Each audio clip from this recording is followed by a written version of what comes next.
अब ब्रिटिश सेना ने वर्मा पर पुनः अधिकार करने के लिए प्रत्याक्रमण शुरू कर दिया। उनका प्रत्याक्रमण इतना जोरदार रहा कि जापानियों को पीछे हटना पड़ा।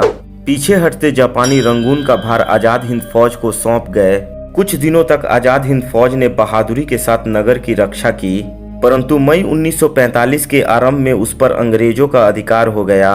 सैकड़ों की संख्या में आजाद हिंद फौज के सैनिक बंदी बना लिए गए। नेताजी रंगून से बैंकॉक और वहां से सिंगापुर चले गए। जापानियों की सहायता से भारत को स्वतंत्र कराने की आशा अब समाप्त हो गई, क्योंकि इस समय तक जापान के साथी राष्ट्र जर्मनी और इटली का पतन हो चुका था और जापान अकेला ही सारे विश्व के विरुद्ध लड़ रहा था। उसकी सहायता का अब कोई सवाल ही नहीं था।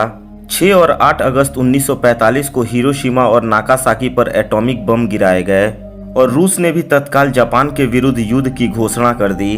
15 अगस्त 1945 को जापान ने आत्मसमर्पण कर दिया। ऐसी परिस्थिति में बोस अपने एक साथी कर्नल हबीब उर रहमान के साथ 17 अगस्त को एक लड़ाकू विमान से सैगांव से टोक्यो के लिए रवाना हुए। 17 अगस्त की रात्रि को विमान में सवार सभी लोगों ने हिंद चीन में विश्राम किया। अगले दिन विमान ताइपे पहुंचा। ताइपे से रवाना होते ही विमान में अचानक आग लग गई। इसी दुर्घटना में कुछ जापानी अधिकारियों सहित बोस भी मारे गए, लेकिन कर्नल हबीब उर रहमान जीवित बच गए। बहुत से लोगों का विश्वास है कि नेताजी उस दुर्घटना में नहीं मारे गए थे। मित्र राष्ट्रों के हाथों में पड़ने से अपने आप को बचाने के लिए वे भूमिगत हो गए थे, परंतु भारत सरकार के अनुसार यह घटना सही है। जापानी सरकार के अनुसार नेताजी की मृत्यु 18 अगस्त 1945 को हवाई दुर्घटना में हो गई थी और ताइपे में उनका अंतिम संस्कार किया गया था। बाद में उनकी भस्मी को सम्मान पूर्वक टोक्यो लाया गया और 14 सितंबर 1945 को उसे रियो कोजू मंदिर में रख दिया गया। इस घटना के बाद संसार ने सुभाष को नहीं देखा। आजाद हिंद फौज के सेना नायकों और सैनिकों में देशभक्ति की भावना थी और उन्होंने मुक्तिदाता के रूप में भारत में प्रवेश करना चाहा था, परंतु जापान की पराजय के साथ आजाद हिंद फौज की योजना असफल हो गई। भारत के राष्ट्रीय आंदोलन के इतिहास में यह एक बेमिसाल घटना थी। आजाद हिंद फौज के सैनिक बड़ी बहादुरी से लड़े, जबकि उनके पास न तो पूरा साज सामान ही था और न ही उन्हें भरपेट भोजन मिल पाता था। उनके पास तो पहनने की वर्दी भी ठीक हालत में न थी और कईयों के पास जूते तक न थे। फिर भी अपने से बेहतर ताकत वाली ब्रिटिश सेना को उन्होंने कई बार पराजय का स्वाद चखाया।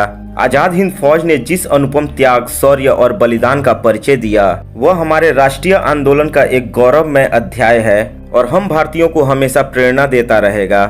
नेताजी ने उन्हें जय हिंद का जो नारा दिया, वह आज भी हर भारतीय की जुबान पर है। स्वतंत्र भारत की अस्थायी सरकार जिसकी स्थापना नेताजी ने की थी तथा आजाद हिंद फौज ने भारत की स्वतंत्रता के प्रश्न को ब्रिटिश साम्राज्य के संकुचित दायरे से निकालकर विस्तृत अंतर्राष्ट्रीय क्षितिज पर ला दिया और नेताजी की मृत्यु के ठीक 2 साल बाद ही भारत को अंग्रेजी दास्ता से मुक्ति मिल गई। दोस्तों, भारत के राजनीतिक विचारों के आधुनिक इतिहास में बलिदान और संघर्ष की भाषा बोलने वाले सुभाष चंद्र बोस का जन्म 23 जनवरी 1897 को हुआ था। उनके पिता श्री जानकी नाथ बोस कटक में वकालत करते थे। बाद में वे सरकारी वकील बन गए। सुभाष के 7 भाई और 6 बहनें थी और सुभाष अपनी माता के 7वें पुत्र थे।